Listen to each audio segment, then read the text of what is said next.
Donc il est 12h35, on va se prendre une heure à peu près, jusqu'à 13h30. Bon, ça roule. Ça roule.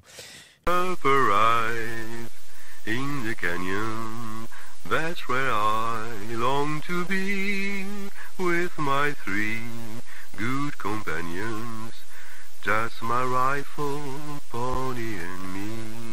Merci d'être là, merci pour tout. Je pose 3-4 questions et après c'est à vous. Je sens que vous avez envie de lui parler. Donc, bon, question d'abord très basique, vraiment très basique pour qu'on ait une idée du travail, d'accord, que tu construis, que tu as amassé. Combien de films ? De mémoire, je crois qu'il y a à peu près entre 250 et 270 films. Avec, je compte aussi des extraits de séries, puisque vous avez pu voir peut-être un Superman que vous n'avez pas vu souvent, mais qui est issu de la série Superman et Lois. Il y a eu, je crois, la dernière saison qui vient de sortir. Mais je voulais avoir un maximum d'images de ce personnage, donc j'ai aussi utilisé des images de séries et même certains films où on a des personnages volants, mais qui ne sont pas Superman, notamment dans le film de Marvel, Les Éternels. Il y a un mec qui vole à un moment, j'ai pris 2-3 plans. Donc j'ai essayé vraiment d'avoir une sorte de large bibliothèque d'images, de personnages volants, pour après pouvoir jouer, avoir un peu de marge de manœuvre. Et c'est le cas aussi pour les avions, pour les sons, pour les explosions.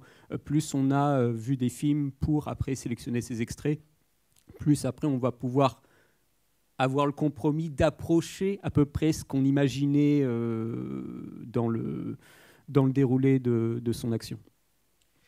Alors, avant qu'on aille au plus profond du problème du film, je voudrais vraiment, c'est de la cuisine interne, mais je pense que là c'est évident, enfin c'est essentiel. J'aimerais que tu nous expliques déjà l'idée de ce film, elle vient quand, pourquoi ? Et puis surtout, j'aimerais connaître la méthodologie, la manière de travailler. Comment est-ce qu'il y a un scénario, un semblant de scénario, ou juste des idées comme ça qui viennent ou qui se disputent, qui discutent. Comment tu travailles, comment tu écris et comment finalement tu en arrives à ça ? Eh bien, au départ, c'était un projet sur des catastrophes naturelles. Et je souhaitais que la chose soit un peu plus ancrée. Donc, peu à peu, les notes se sont réunies pour arriver sur Superman. Au vu des productions que j'ai vues là, de ces dernières dizaines d'années sur Superman, donc c'est quelqu'un de plutôt rayonnant, même si on sait que dans les comics, il y a certaines versions, notamment Red Son, où on a Superman qui fait partie de l'URSS. Donc c'est une autre idéologie. Enfin, explorer un Superman qu'on n'a pas encore vu, je trouve que c'était plutôt jouissif. Et au vu de ma façon de voir le verre à moitié vide, pour moi, c'était évident que je devais croiser l'idée de destruction par catastrophe naturelle avec la présence d'un être qui ne peut pas être détruit et qui va être le responsable d'une espèce de chute de domino jusqu'à la fin, jusqu'à carrément faire venir un météore sur la planète Terre, au cas où si lui il aurait échoué dans sa mission. À partir de là, il y a, pas pour toutes les scènes, mais pour les principales, des moments clés. Donc ce sont des images souvent qui se fixent très rapidement dans le montage, voire les premières choses que je pose. C'était comme Daymare, finalement, le premier mashup que j'ai réalisé. Il y a une ou deux images qui se posent, et après tout, comme des cercles concentriques, tout tourne autour. Et ça grandit, ça grandit, ça grandit. Et des fois, il y a collision ou non entre deux scènes que j'ai fait séparément. Et si elles ne sont pas en collision, je fais une scène de transition, voire simplement une transition. Mais des fois, une simple transition devient une scène à part entière. Par exemple, le moment où Superman attaque la ville dans la première scène et le moment où on a le président qui est complètement atterré et qui se tourne vers ses conseillers et leur demande qu'est-ce que je peux faire en fait, je suis complètement démuni. Eh bien, tout le milieu entre ces deux scènes, c'était censé être une simple transition mais ça a augmenté. Je me suis dit, c'est vrai, il faut montrer en fait la ruine en fait des gens qui savent pas quoi faire, qui tournent en rond, et même quand vous voyez des films catastrophes, il y a souvent ces moments où on veut brasser plus large en termes de scope, donc la vue omnisciente du monde, pour montrer comment ça se passe dans les autres villes. Et pour moi, je me suis dit, mais le sujet s'y prête en fait. Le film, en tout cas, comment j'ai commencé à le fabriquer, ça appelle ce genre de séquence. Donc là, j'ai commencé à fabriquer. Après, quant à la méthodologie de fabrication, les musiques sont très importantes parce qu'elles vont donner beaucoup de rythme. Après, les musiques, elles sont coupées dans tous les sens. Je crois qu'il y a une seule musique vers la grosse scène de baston dans la ville. Elle a 80 coupes parce que je voulais respecter aussi certaines durées, certains timings. Donc c'est la musique qui verrouille à peu près le temps de la séquence. À partir là-dedans, je me laisse aussi divaguer par moments. Il n'y a pas de scénario, c'est-à-dire que je n'écris pas un texte et après je vais voir comment je peux faire correspondre des images par rapport au texte. C'est surtout du ressenti sur ce qui me semble être juste dans la séquence ou dans la violence ou dans la surenchère. Vous avez vu que la scène de ville, elle est particulièrement fatigante, et je trouve encore plus là avec toutes ces basses au cinéma. Je tiens à préciser quand même que le film n'a pas été mixé pour une salle de cinéma, donc au bout d'un moment on est là pourvu que ça se termine. Mais il est clair que dans cette optique de surenchère, en fait, ça n'en finit pas. On se dit, mais, quel est le prochain coup qu'il va nous inventer? Et là, vous voyez un satellite laser. Voilà, c'est une idée que j'ai eue sous la douche. Tu vois, donc c'est des trucs. Voilà, tout d'un coup, tu fais en fait la connexion entre un film et un autre. Tu sais que tu avais un début d'idée avec certains plans de destruction que tu n'avais pas utilisés et une envie de faire plus. Et tout d'un coup, tu fais la connexion. Je ne pourrais même pas te dire précisément. C'est une espèce de... Comme ça, il y a un truc qui traverse et après, tu notes les films que tu dois vérifier pour voir si ton idée va être réalisable. Je ne me suis même pas posé la question, est-ce que l'idée va être bonne ? Si ça se trouve, je ne ferai plus jamais des trucs de ce type-là. Donc, je voulais vraiment y aller sans me poser des questions morales ou esthétiques. Oh, ce plan, il est un peu vieux. Donc, non. Là, j'ai tout balancé, tout ce qui me venait dans la période de création. Et d'où justement cette séquence de laser, sans même avoir pensé à cette scène de l'animé Akira. Akira, vous savez, à un moment, il y a le Tetsuo, oui, je crois que c'est lui. Kaneda, c'est l'autre. Qui reçoit un coup de laser, il ne sait pas d'où, et en fait c'est un satellite qui est au-dessus de la Terre et qui tire en fait sur le personnage. Et ça, je me suis dit après coup, c'est vrai que ça fait un peu penser à Akira, mais sur l'instant, dans la création, trouver les plans dans le James Bond, là c'est le dernier James Bond avec Brosnan, où il y a justement un satellite qui fait cramer les mines à la frontière nord-coréenne. Et je me suis dit, en fait, là, si je pousse un petit peu et que je travaille un petit peu l'alternance entre le laser, ce qui se passe en ville, et les gens dans le centre de commandement qui sont à moitié fous, tout d'un coup, la scène, elle va être créée. Donc, c'est, tu vois, une sorte de ricochet d'une idée qui, après, amène à des questionnements, une liste de films. Je check chaque séquence qui me semblait être la bonne, et à partir de là, c'est parti, la séquence, elle est créée. Et ça peut aller très, très vite. Je me suis même plusieurs fois, dans le montage, retenu de monter trop vite parce qu'après j'aurais plus rien à faire. Et même, je te l'avais déjà dit sur ta vidéo présentation, je me suis laissé des fois des semaines où je ne touchais pas au montage pour pouvoir oublier un petit peu le montage, pour revenir après et me rendre compte qu'il y a des choses qui manquent ou qu'il y a un timing qui ne va pas, c'est trop long ou c'est trop court, ou qu'il y a un effort que je pourrais faire pour retravailler une idée ou un son. Donc le fait que j'ai commencé en mars de l'année 2023 et j'ai terminé en mi-septembre. Donc c'est pas un plein temps, hein, c'est coup-ci coup-ça. Surtout le soir particulièrement. J'étais particulièrement efficace le soir pour me souvenir des plans, faire les tests, être un peu vif vis-à-vis de cette matière. Donc oui, tu vois, c'est quand même une longue période de montage. Donc il y a vraiment, tu vois... la période de mars à mi-mai, où c'était ce qu'on pouvait appeler, comme au cinéma, la photographie principale. C'est-à-dire que là, c'était tout ce que j'avais noté depuis des mois, tout a été capturé. Et après, je commençais une vague organisation. Et après, il y a les reshoots.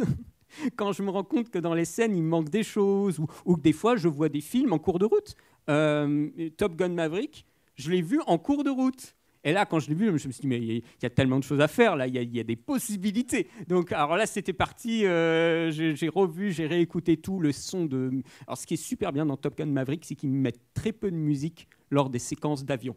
Donc là, c'est parfait pour moi, parce que je vais pouvoir travailler avec un son que je n'ai pas besoin de traiter par la suite pour enlever, tu sais, la musique. Parce que tout ce que vous avez entendu, il y a, 85% des plans, ce n'est pas le son d'origine.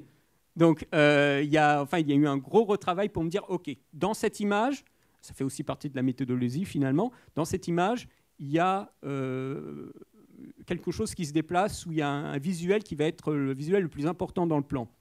Il faut que je trouve le son pour pouvoir lier en fait, le visuel à la bande sonore. Il faut que je recrée un son, et des fois, c'est des trucs... j'aurais jamais cru. Je suis allé chercher un film exprès pour trouver le son qu'il me fallait pour ce plan-là. Il y avait par exemple un moment, il y a Superman qui ferme le poing, et je suis allé chercher ce son dans une comédie qui s'appelle Bowfinger, avec Eddie Murphy dans un parking qui serre le poing comme ça parce qu'il se sent menacé. Et donc j'ai isolé ce son et je l'ai mis là. C'est que des espèces de... C'est pas du Où est Charlie, mais il y a une espèce de jeu de recherche pour essayer de faire correspondre l'un et l'autre. Et c'est autant un mash-up visuel qu'un mash-up au son. Il y a plein d'easter eggs, enfin, il y a des trucs. Ce que disent les personnages, c'est absolument pas ce qu'ils disent. Là, quand Superman y parle, j'ai fait de la synchro labiale avec Pedro Pascal dans Wonder Woman 84.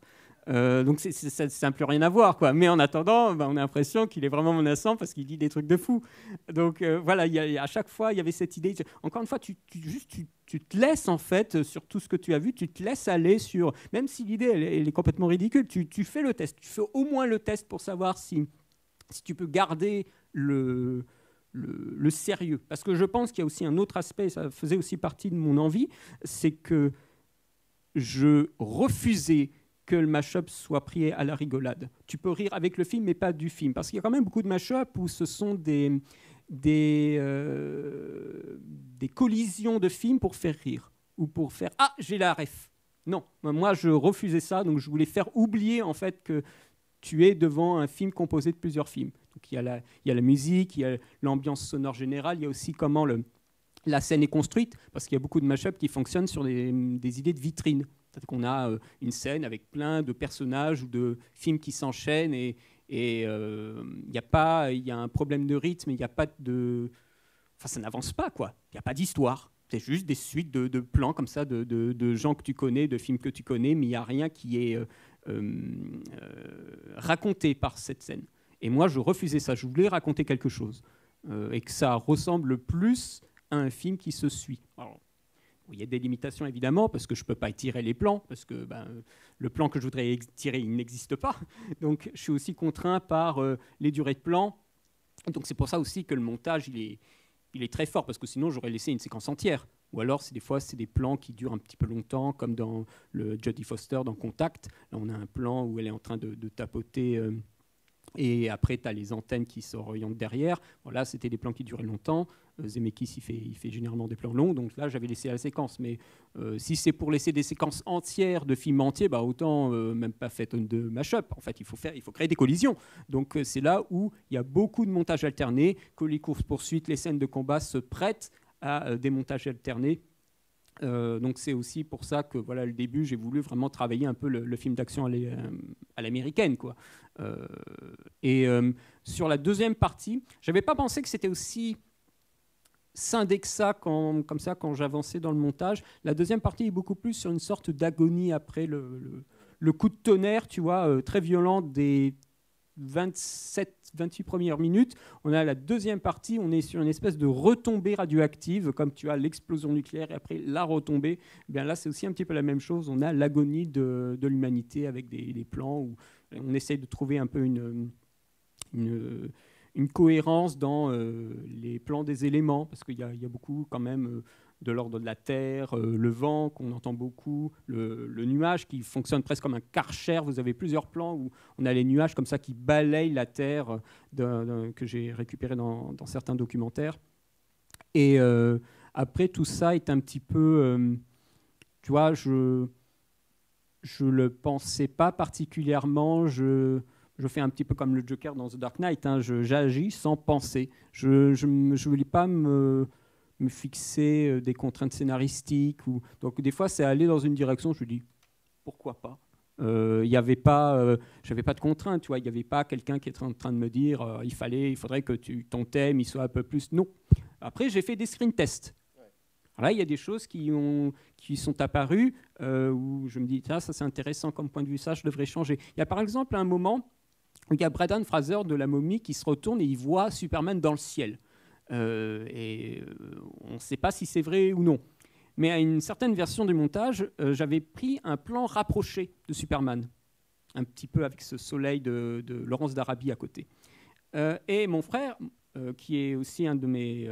lecteur ignorant, comme on dit à l'université, c'est-à-dire celui qui ne sait pas et qui va prendre le film avec toutes les émotions pour la première fois, il me dit, écoute, je pense que ce serait plus amusant de ne pas spécifier la présence de Superman, mais plus comme si c'était une sorte d'illusion, comme si le mec rêvait à moitié parce qu'il est dans le désert et il ne sait plus trop ce qu'il fait. Oui, une hallucination. Donc il m'a dit, essaye d'enlever le plan et vois ce que ça fait. Je me suis dit, mais en fait, il a tellement raison. C'est comme une épée de Damoclès que les gens ont tellement subi en fait ce personnage qu'ils le voient partout, même quand il n'est pas là. Donc, tu vois, il y a eu. Alors, ça n'a jamais été des grosses modifications, mais des choses de cet acabit-là, oui. Quand je suis passé sur une seconde étape où le montage des séquences était à peu près verrouillé, mais il y avait encore de la marge pour faire quelques ajustements, quelques angles, polir quelques angles. J'aurais une autre question, mais je vais quand même d'abord, on va vous écouter, et puis je vais essayer de la poser un petit peu. Je vais essayer de me débrouiller. Est-ce que vous avez des questions? J'essaye d'être le plus précis possible. Hein. Ne mord pas, hein, n'hésitez pas, il n'y a pas de souci. Oui. Bon, juste je prends 30 secondes pour te rappeler à quel point j'adore ce film, et ça a été vraiment très différent de le voir au ciné, donc je pense que tu as bien fait de le projeter. Tu as beaucoup d'émotions qui passent, c'est pas vraiment sur le petit écran qui passe beaucoup plus là, et ça m'a rappelé à quel point j'aime le cinéma, donc encore merci. Et j'avais une question à te poser que j'ai étrangement jamais eu l'occasion de te poser, c'est comment est-ce que ça te vient cette idée et ce que tu as envie de raconter? Est-ce que c'est tu vois un film, une séquence et tu te dis ah et si machin et puis je rajoute ci, je rajoute ça, je rajoute ci et ça t'amène vers cette idée-là, ou au contraire tu as une idée qui part de rien et tu décides de voir si tu arrives à trouver des extraits pour exprimer ton idée? Parce que comme j'aime beaucoup le sujet de ton film et que c'est quelque chose qui m'a toujours un peu fasciné que tu arrives à raconter ça avec des extraits pris d'un peu partout, c'est une question que je me suis toujours posée au fait. D'où tu commences? Étant donné que moi je trouve que le monde part vers sa destruction, moi je suis quelqu'un qui vraiment voit en fait, j'ai l'impression que je serai encore vivant quand je verrai la fin de l'humanité. J'ai vraiment peur de ça. Tout paravolo, moi j'ai peur de ça. Alors, voilà, j'ai le point de vue de quelqu'un aussi qui a des idées reçues et des préjugés, il n'y a pas de souci, mais je ne me voyais pas faire l'impasse sur quelque chose qui me concerne et qui m'angoisse tellement. Donc je voulais l'exprimer d'une certaine façon. Alors justement, ça avait commencé par les catastrophes naturelles, mais c'était quelque chose, tu vois, qui n'était pas spécifiquement lié à l'humain. Dans ce cas-là, il faudrait créer des dynamiques humaines qui amèneraient la Terre à se fissurer pour après amener à des catastrophes naturelles. Il y aura une suite logique. Comme tu peux le voir dans les scènes, dans les regards des personnages, tout ça, il y a des suites logiques pour que justement tous ces films différents puissent exister dans une continuité narrative. Donc, tout d'un coup, je me suis dit, Superman, c'est le seul qui peut nous foutre une raclée, en fait. Il nous donne la fessée, tu vois, et paf. Et à un moment, en fait, il faut faire quelque chose, parce que clairement, que le gouvernement ne fera rien, les Nations Unies ne feront rien, parce qu'il y a des gens qui sont plus puissants à côté. Donc à un moment, il y a une tierce personne qui doit faire quelque chose. Donc malheureusement, on a des gens qui s'appellent les terroristes, et c'est un truc de... Enfin, c'est terrifiant. Mais je me suis dit, bah, écoutez, on va aller du côté des super-héros. On va dire que s'il y en a un qui existait et qui voyait comment on fout la planète en l'air, bah, il y aurait peut-être quelque chose à faire. Sauf que là, il va, mais avec une violence qui est inouïe. Mais et c'est ça qui est terrifiant, d'où justement la névrose que j'ai, c'est que même quand il le fait, ça recommence. Et là, c'est aussi ma fascination pour les boucles temporelles. Je veux dire, les choses on ne sait pas d'ailleurs si c'est ce grand montage de fin avec toutes ces images, si c'est le début qui a amené, si c'est ce qui a amené au début, ou si c'est une boucle qui se répète. Donc l'ambiguïté, elle est là. Même moi, je ne sais pas exactement, quand j'avais terminé la séquence, il y avait un ami, Robin, on en parlait et il me disait, écoute, là c'est incroyable parce qu'on a l'impression que c'est le début. Et moi, je le regardais, je me dis, mais en fait, il a raison, et j'y pensais même pas. Pour moi, c'était un nouveau cycle de vie, un nouveau cycle de civilisation qui recommence, qui revient dans les mêmes travers. Et lui, il me fait miroiter une autre possibilité de récit, parce que lui, il a pu le ressentir comme ça. Je me suis dit, mais en fait, oui, il y a aussi quelque chose comme ça. Donc, tu vois, il y a des fois des choses, je les fais, parce que j'ai l'impression que c'est la direction vers laquelle je dois aller, sans commencer à poser des milliards de questions, parce que sinon, là, on n'avance pas. Et au final, tu vois, il y a du sens aussi qui m'échappe. Et je pense que c'est aussi un petit peu pour pas mal de films. Hein, on fait dire des fois des choses, que ce soit nous, comme ça, quand on sort d'une salle, ou des critiques, on fait dire des choses au film. Et le réalisateur, il n'y pensait absolument pas, ou voire même c'est à l'encontre de ce qu'il imaginait du film. Là, j'avais encore entendu un extrait de David Lynch. Il y avait un critique qui lui disait un truc faramineux sur le son de son film, et lui, il dit mais je n'ai pas du tout pensé à ça. Donc, il y a des fois, vraiment, quand j'ai fait ça et quand j'ai eu après les premiers retours, je me suis rendu compte que c'était très vrai, ça, qu'il y a des fois des choses de l'ordre de l'inconscient.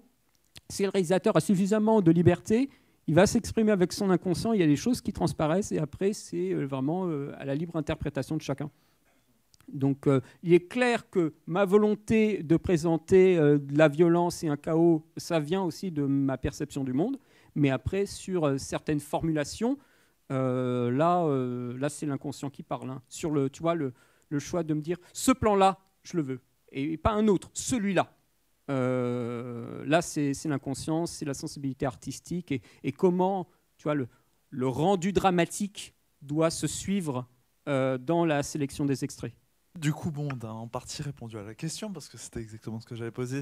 Le point, c'était sur la fin, quand tu assembles les plans du tout début pour que ça arrive à la catastrophe qui se répète, à un moment donné, on parle surtout de beaucoup de l'aspect richesse, avarice et cet élément-là. Et c'était justement la question que j'allais me poser. Sachant que le point que tu as dit, il est très misanthrope, ce que je peux comprendre, ce que je partage un peu. Mais c'est surtout, à quel point, c'est quel trait de l'humain qui t'amène à penser ce genre de truc. Pourquoi c'est l'humain particulièrement que tu sais qui va mettre fin à notre existence, c'est pas par exemple un autre truc ou quoi que ce soit, que c'est nous les responsables de ce qui est en train de se passer. Pour moi, ça semblait évident parce que la façon dont j'ai créé la séquence, tu commences par des humains qui fabriquent eux-mêmes les choses. Tu as des séquences d'ailleurs que j'ai pris de séquences de films de Moyen-Âge. J'ai pris aussi les séquences de Fitzcarraldo, quand les indigènes coupent l'arbre de la forêt pour se frayer un passage, et aussi des extraits de Powakatsi, donc le deuxième film de Godfrey Reggio, où on a les pays du tiers-monde qui, eux, sont à la base de leur propre richesse, c'est-à-dire qu'ils les fabriquent eux-mêmes. Et peu à peu, justement, avec cette bascule où on souhaite plus que ce qu'on consomme, là, je trouve qu'il y a vraiment une bascule de l'avarice et après aussi une sorte d'aveuglement des dirigeants qui ne voient pas en fait qu'on devrait plutôt, et c'est le cas pour beaucoup de choses encore aujourd'hui, hein, vis-à-vis par exemple de l'IA, on ne consolide pas nos bases, on va encore plus loin. Donc on va trop vite. C'est une idée de flux. Et d'où justement cette idée de flux, le flux s'accélère, le montage s'accélère, les sons s'accélèrent et n'ont même plus la place d'exister en tant que tel. C'est un brouhaha où tout est mélangé. Et je pense que c'est dans cette optique que je perçois mal l'humain, c'est qu'il génère un flux, il a lui-même créé ce flux, qu'il ne maîtrise plus. Justement, vouloir aller trop vite que ce qu'on peut faire et ce qu'on peut gérer actuellement, quoi. Pardon ? Vouloir aller plus vite que ce qu'on peut faire et ce qu'on peut gérer actuellement, quoi. Bah, je pense qu'aujourd'hui, on ne pourra pas revenir en arrière. Ou individuellement, on peut s'isoler, et effectivement, mais dans l'idée de, comme je le narre, quelque chose de plus global, moi j'ai l'impression qu'on fonce tout droit vers l'enfer. Et je souhaiterais en fait que ça soit autrement. Mais j'ai essayé tu vois, c'est très compliqué de faire rendre une perception pareille, en plus une perception qui est quand même noire. Donc j'ai essayé de le faire avec une très bonne musique, d'ailleurs, Belly of the Beast. Je suis tombé par hasard dessus, je me suis dit, mais là, c'est évident. La musique appelle à ça, puisqu'elle commence par des instrumentalisations très simples, tout à fait audibles, pas trop saturées, et peu à peu, l'orchestration arrive et rajoute des instruments. Donc ça, encore une fois, le rajout, alors qu'on pourrait tout simplement passer. Mais après, c'est aussi l'humain qui ne peut pas s'empêcher de vouloir plus que son voisin. Je pense qu'il doit y avoir aussi de ça. Hein.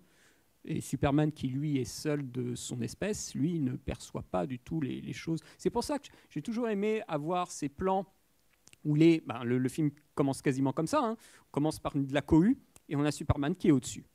Et il voit en fait ces fourmis qui s'affairent dans tous les sens sans trop savoir où ils vont.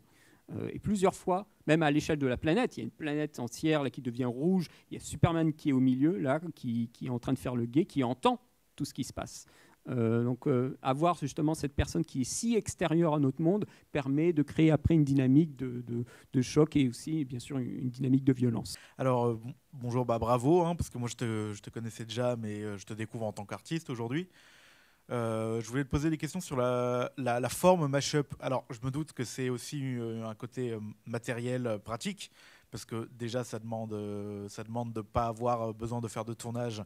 Et comme tu es monteur professionnel et que tu as dû voir 3500 films dans ta vie, tu as les moyens de faire un mashup.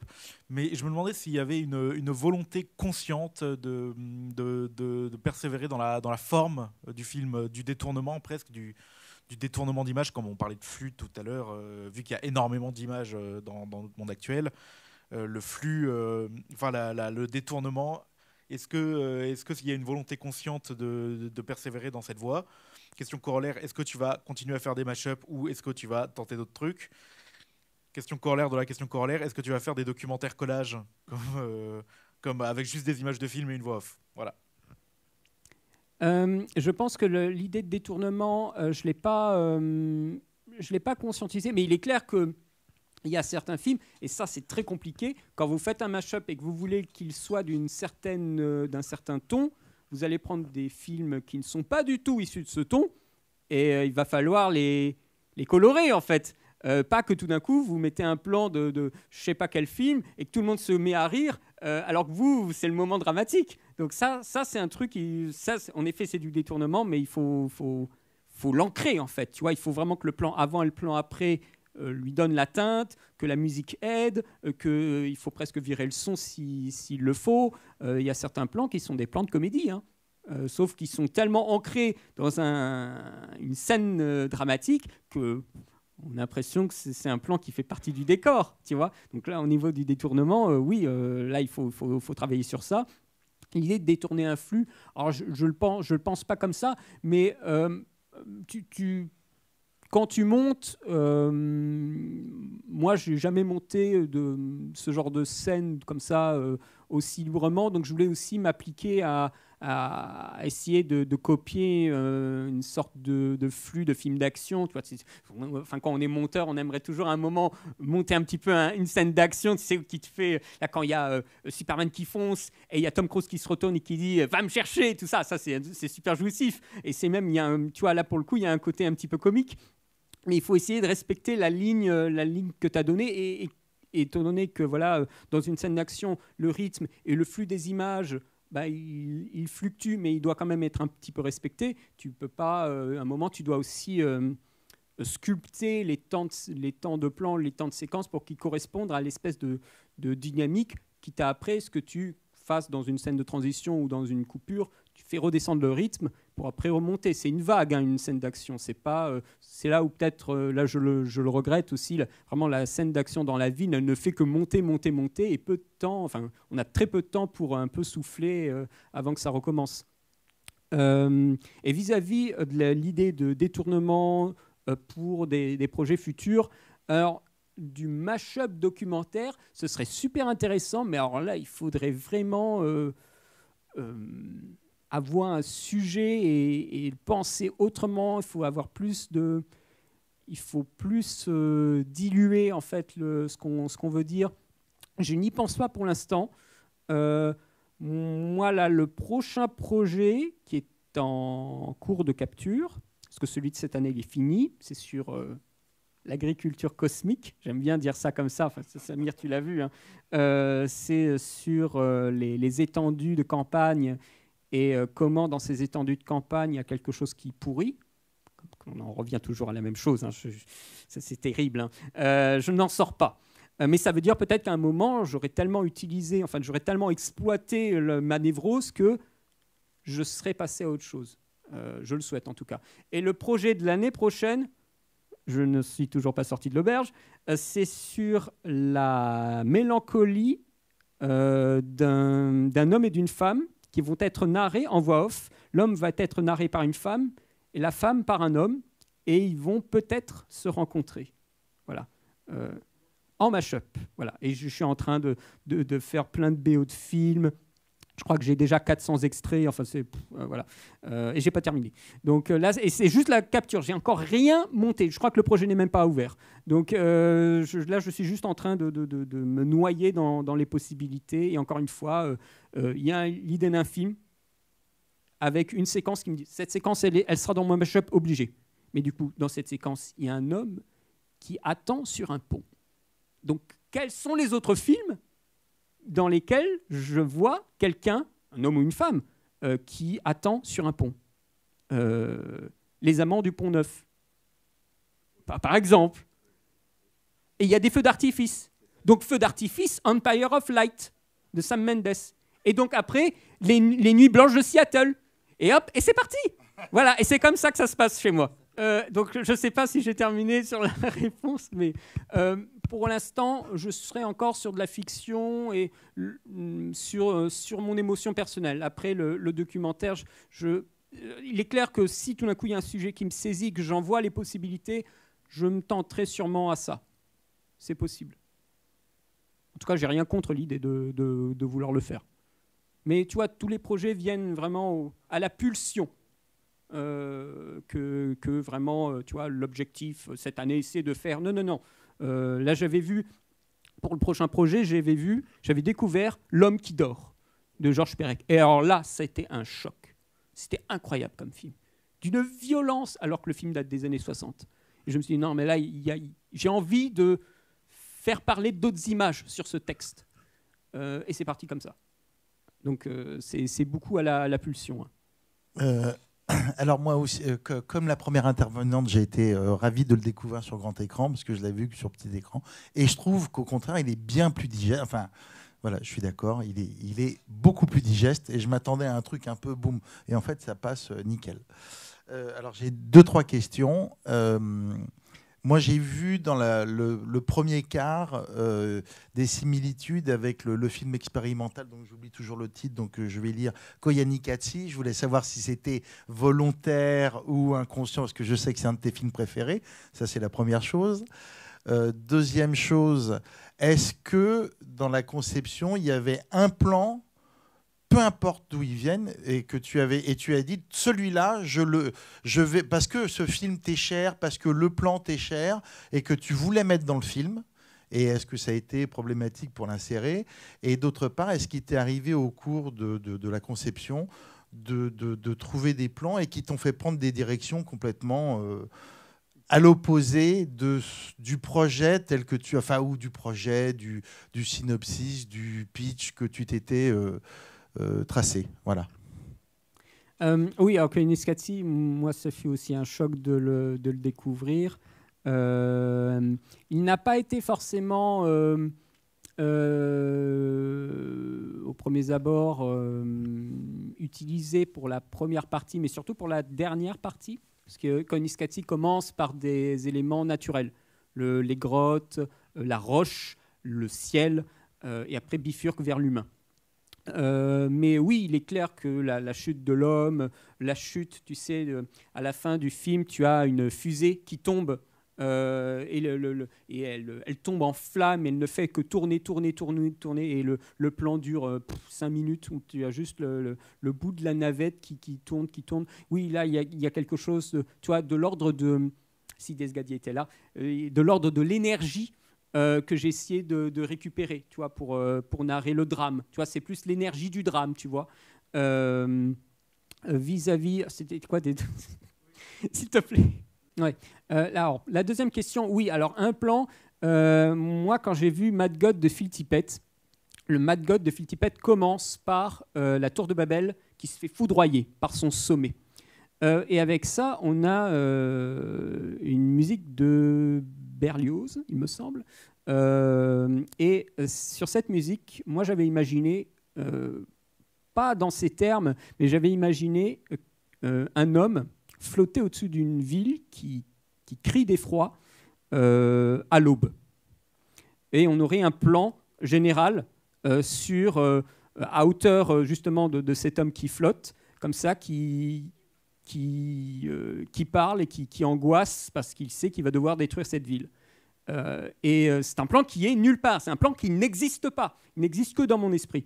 Et je me suis dit, ça, je dois en fait le formuler d'une façon ou d'une autre, avec le discours de Mad Max, est-ce que je suis le seul fou ou est-ce que ce sont tous les autres?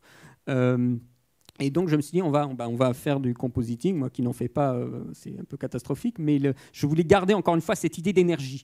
Donc je suis parti à la recherche de plans de villes généraux vus du ciel qui ne bougent pas. Donc il y avait pas mal de paramètres. Alors là, tous les films, je les ai, j'en ai fait une pelletée. J'en ai trouvé un justement sur cette série Superman et Lois, qui était à peu près... Il était moche comme tout, c'était affreux. C'était clairement, je pense, une ville faite en 3D. Et elle n'avait pas les teintes que vous avez vues là.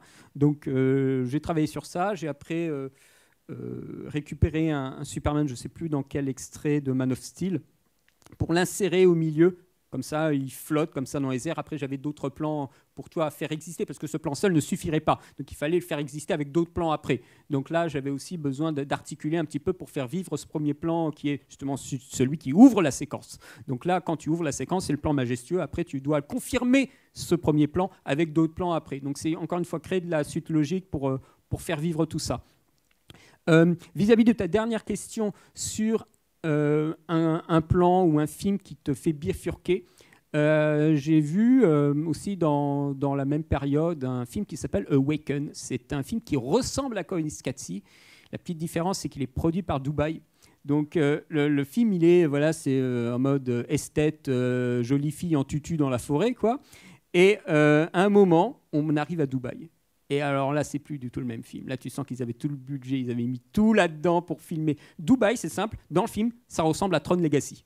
Il y a des néons partout. La ville, elle est éclairée, mais d'une façon hallucinante. On se croirait ailleurs. On croirait même pas que l'image est réelle.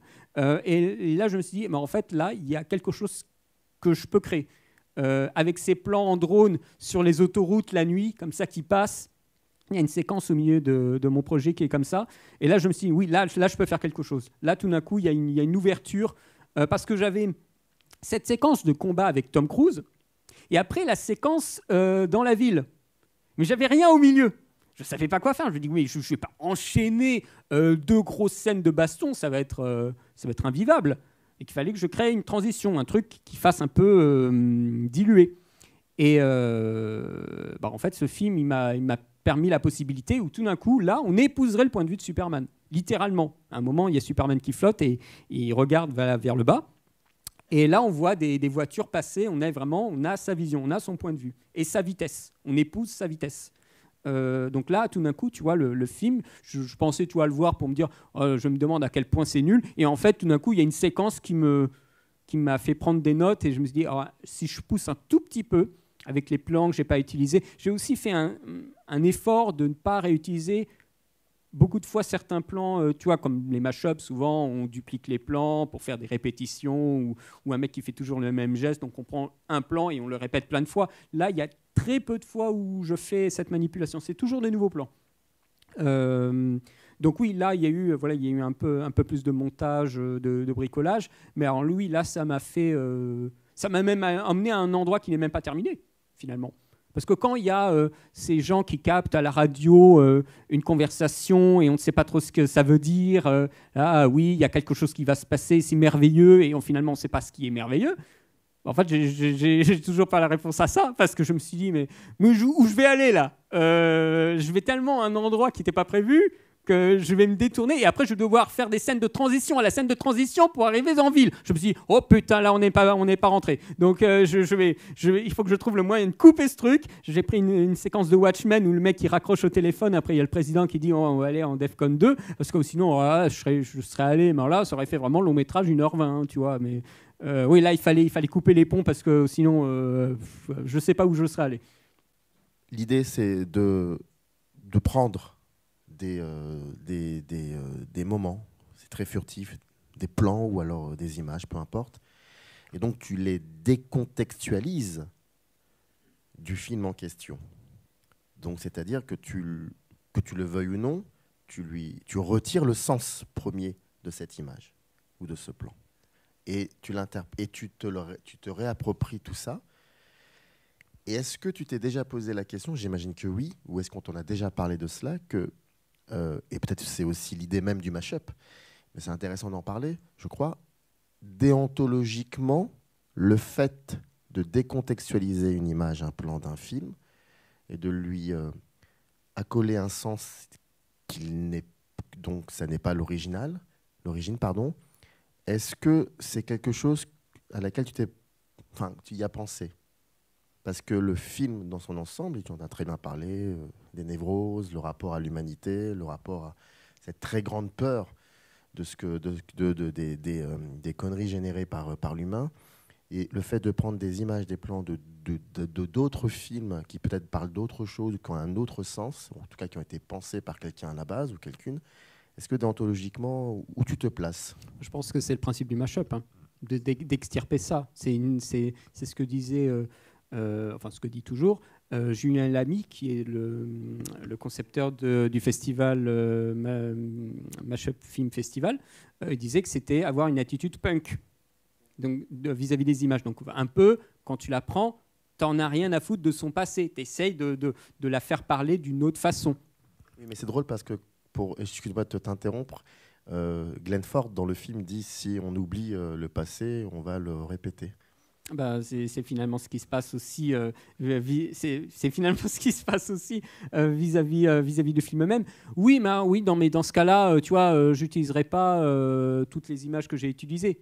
Tu vois, on en parlait il y a un an vis-à-vis des images de Superman avec les crânes. Sauf que, tu vois, ces images-là, déjà, c'est pas moi qui les ai créées, et de même.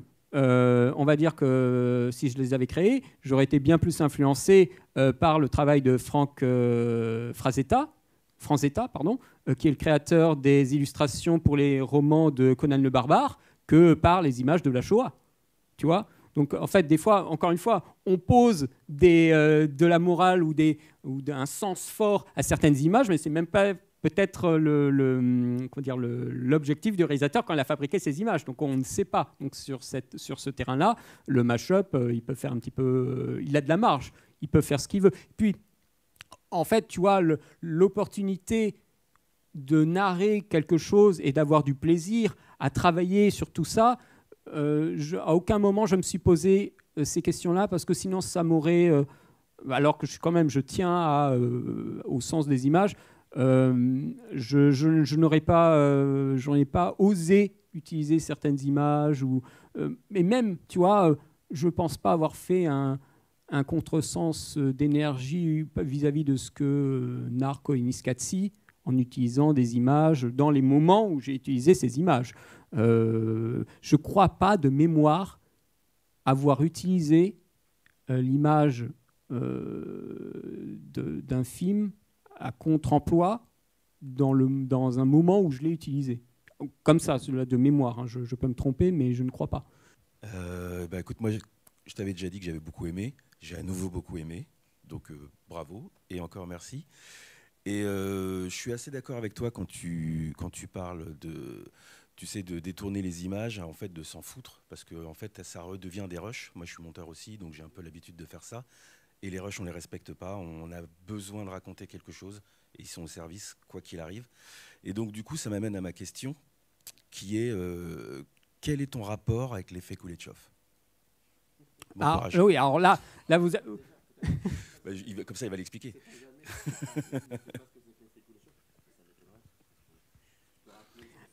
L'effet Kuleshov, c'est un effet de connexion par le montage entre quelqu'un qui regarde et l'objet de ce regard. Et des fois, un objet de ce regard et un regard qui n'a rien à voir, qui a été filmé il y a des années de différence, ou qui vient de films différents, et par quelqu'un qui regarde et l'objet de ce regard, ou quelqu'un qui regarde une autre personne qui le regarde, issu de films différents, et on arrive à créer la connexion par le regard, par cette connexion de montage. Oui, alors là, c'est la fête à la saucisse, hein, mon projet. Hein. Y a un moment, vous voyez un avion comme ça partir dans un immeuble, et vous voyez The Rock comme ça qui regarde cet avion, parce que c'était celui de Schwarzenegger, et vous voyez, mais qu'est-ce qui vient de se passer là? Voilà, là, c'est une simple connexion qui est issue un lointain cousin en fait de l'effet Kuleshov. J'en avais parlé avec Stéphane sur le Discord, et lui, il n'était pas d'accord. Enfin, ce que j'ai finalement utilisé là, c'est un lointain cousin, c'est une sorte de dégénérescence de l'effet Kuleshov qui est censé être un regard neutre. Et à partir de l'objet du regard, il y a de l'émotion qui se passe sur le visage. Mais surtout sur le principe d'avoir un visage qui n'est pas censé avoir de l'émotion de base. Enfin, en tout cas, sur la manière la plus pure, c'est censé être ça. Là, oui, alors, ça permet des connexions, ça permet plein de connexions. Je vous parlais juste avant d'avoir une... Tom Cruise qui se tourne et qui voit Superman qui lui fonce dessus, là c'est une connexion de regard. Donc oui, là ça me permettait d'avoir une sorte d'outil colle, comme vraiment une colle, et de travailler ces petits moments et de permettre de faire même des connexions de l'ordre...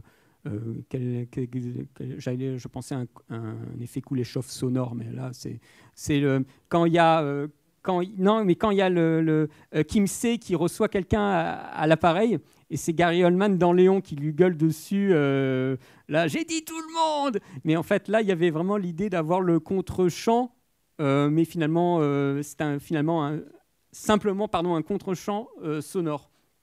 Donc, encore une fois, par un effet de collision.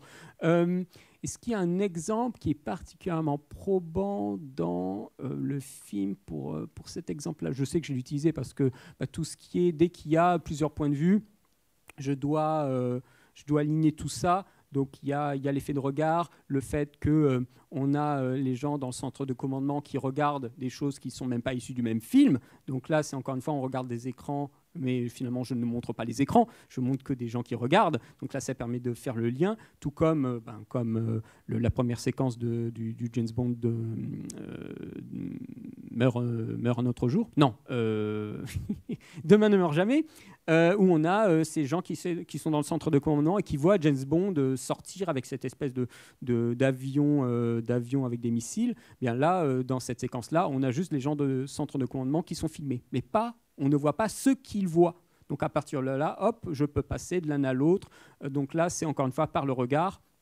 Et encore, c'est encore un autre type de regard, parce qu'on voit qu'il y a une différence entre les différents centres de commandement, parce qu'il y a des décennies qui séparent certains films. Donc, il y en a qui sont plus en raccord vis-à-vis de certaines utilisations de la technologie. Mais bon, là, j'ai essayé de pas trop rentrer dans des films un peu qui jouaient beaucoup trop sur ça. Tu vois, le premier Top Gun ou Firefox avec Clint Eastwood, ce sont des films qui fonctionnent quasiment que sur ces effets-là, ces effets de regard, parce que ce sont des films qui sont assez branlants si on leur retire cet effet-là. Il y a très peu de choses en fait dans ces films-là.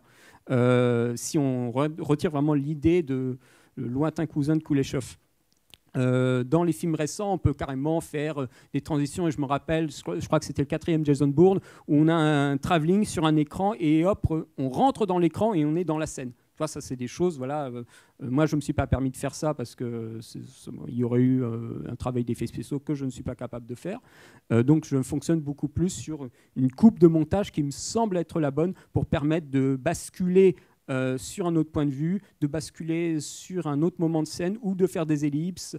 J'ai utilisé DiCaprio dans la séquence de ruines parce qu'il voyait en fait des images que nous voyons aussi en tant que spectateurs, mais lui il les voit à la télé, il dit mais comment on est arrivé à ça, il hallucine, mais il hallucine tout en tant que nous, mais lui il a aussi un effet de sidération, donc ça permet de il permet, un petit peu vulgairement, de placer le spectateur au même niveau de sidération. Tu vois, souvent on dit ne dis pas, montre-le. Alors là, j'ai plutôt fait l'inverse. J'ai montré quelqu'un en train de le dire. Oh, mais mon Dieu! Voilà. Mais après, je l'ai quand même limité. Mais j'ai essayé justement, encore une fois, de jouer sur ces connexions et de faire coexister ou colliser. Non, c'est faire entrer en collision ces films de cette façon. Parce que je pense qu'il n'y a pas 36 millions de façons si tu n'es pas un adepte des effets spéciaux, où là, il y aurait eu beaucoup plus d'options pour créer un ensemble, faire du compositing pour que les plans se suivent d'une certaine façon. Et j'ai fait 1 ou 2 fois, c'est une catastrophe. Mais encore une fois, je garde l'énergie en fait, de ce que je voulais faire, même si l'exécution elle est branlante, ce n'est pas grave. Au moins, l'énergie du plan, elle est là. Alors on devine de par la langue, les acteurs, même les villes, que ça se passe principalement aux États-Unis, même s'il y a quelques autres villes qu'on voit. Est-ce que c'est une contrainte qui vient des extraits de films que tu as, ou est-ce que c'était une évidence, pour une raison ou une autre, que ça se passerait là-bas ? Alors, je pense que déjà, il y a une mémoire, parce que c'est quand même un travail de mémoire, ça, une mémoire qui est convoquée, qui est plus instantanée pour trouver les extraits qui m'intéressent. Après, il faut trouver les extraits. Et souvent, et vous pouvez bien vous douter au vu de la masse, que je n'ai pas les Blu-ray de chaque film qui sont cités. Donc, les films américains circulent beaucoup plus. En haute définition, ils circulent beaucoup plus. Même si vous avez pu voir des films, genre il y a un Bresson là-dedans. Je ne sais pas où. non, je sais très bien où il est. C'est un moment quand il retire un billet au distributeur. C'est l'argent. Mais non, pour moi, c'est évident parce qu'il y avait ce degré de la dynamique du mouvement, les phrases qui tuent, quoi, et même une espèce de démesure d'action que je n'aurais peut-être pas retrouvé dans le cinéma chinois, même s'il y a quelques films chinois quand même. Hein. Il y a Steel Rain et un autre film avec des avions, je ne sais plus comment il s'appelle, et il y a d'autres films que je ne connais pas. Donc, qui aurait peut-être, certainement, là, quelques temps après que le film, je l'ai terminé, il y a eu un film indien qui est sorti qui s'appelle Fighter, qui est une sorte de copie carbone un peu mal branlante de Top Gun Maverick. Si j'avais eu ce film avant, j'aurais peut-être pioché des images dedans, ce film indien. Donc, encore une fois, je fais marcher ma mémoire, ce qui vient le plus instantané dans la recherche d'images, et je ne vais pas passer une semaine sur un pauvre plan. Une fois, c'est arrivé, mais bon, là, il y avait un cas de force majeure. Ça doit venir assez rapidement, et ce qui est convoqué le plus rapidement chez moi, c'est le cinéma américain. Et il y a bien sûr le fait d'essayer de trouver ces films et qu'ils soient à peu près alignés en termes de qualité. Si j'avais eu l'opportunité de voir plein de films d'un autre pays et que ça pouvait me servir, par exemple pour la dernière séquence ou pour les séquences de nature, certainement, je serais allé chercher. Il y a tout là-dedans. Alors, il y a en majorité du cinéma américain, mais je ne me fermais pas aux opportunités de rencontrer. Il y avait quelqu'un, c'était sur, je ne sais plus si c'était peut-être même toi, Terranio, je ne sais pas, sur Discord ou sur YouTube, qui m'a dit « Ah, tu devrais regarder Les Sons of Darkness de Herzog ». C'était peut-être sur X, je ne sais plus. Et j'ai vu Les Sons of Darkness, et le film là, sur la création des puits de pétrole. Il y a des plans qui sont incroyables, et je l'ai inclus dans le projet parce qu'on m'en avait parlé. Et c'est un film fait Werner Herzog, réalisateur allemand. C'est un documentaire. Quand on parlait de travailler aussi avec des documentaires pour du mash-up, il y a moyen de le faire. Là, j'ai utilisé certaines de ces images pour des séquences spécifiques. Donc, ça dépendait encore une fois de la mémoire que j'en avais et des disponibilités, des fichiers, des films. Oui, c'est-à-dire que ça dit, parce que c'est une très très bonne question, je me la suis posée aussi, ça dit aussi de ton quotidien cinéphile.